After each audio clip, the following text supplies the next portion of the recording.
ऐ युवाओं, तुम देश की धरोहर हो, तुम भविष्य की पूंजी हो। भारत देश में किसी भी चीज़ की कमी नहीं है। मेरे देश की धरती सोना उगले उगले हीरे मोती। बस अगर कमी है तो आपकी कमी इस देश को खलेगी। ये जो जवानी की पूंजी है, ये ना रहने पर देश को खलेगी। और जवानी की पूंजी को अनुशासन रूपी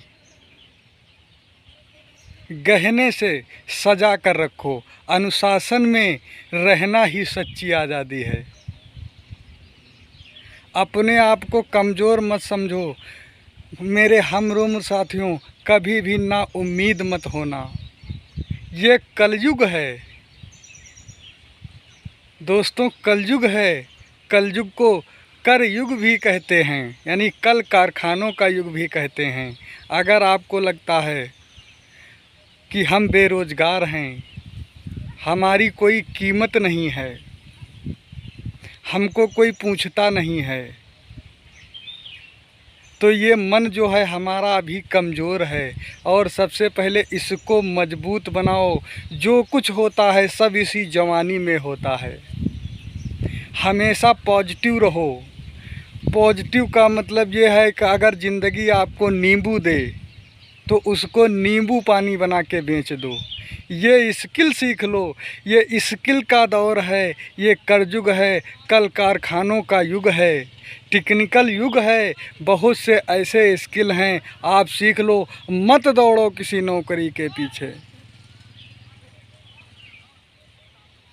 वहाँ कुछ नहीं मिलने वाला सिवाय आपकी जवानी को। आप वहाँ पे इन्वेस्ट कर दोगे, उसके बदले आपको कोई कुछ नहीं देने वाला।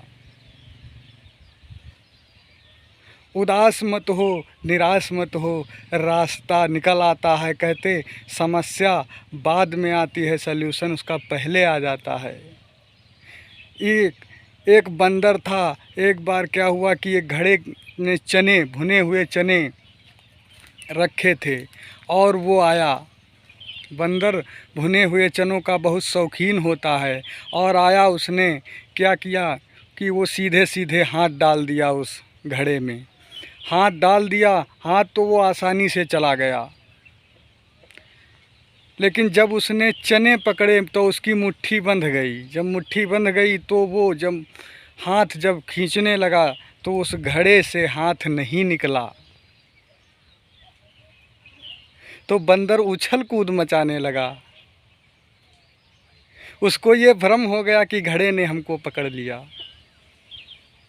सोचो आप, जो चीज़ आसानी से हमारी लाइफ में आ सकती है तो आसानी से जा भी सकती है, लेकिन वो सोचने का नज़रिया होना चाहिए। इसलिए इतनी जल्दी घबराना नहीं चाहिए।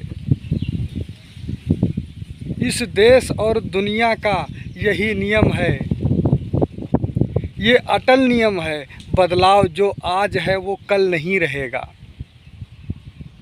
इसका एक चक्र है जो चलता रहता है। तो इसलिए इसमें घबराने की ज़रूरत नहीं। अपनी कला को विकसित करो। ये मनुष्य शरीर, गोस्वामी जी महाराज ने इसको कल्प वृक्ष के समान बताया है। कहा है कि ये कल्प वृक्ष एक ऐसा वृक्ष होता है, चाहे जो भी ऋतु हो, जो भी समय हो, अगर उसके नीचे आप जिस फल की कामना करोगे तुरंत वो फल आपको प्राप्त करेगा, प्रदान करेगा। उसी तरीके से ये मनुष्य शरीर है।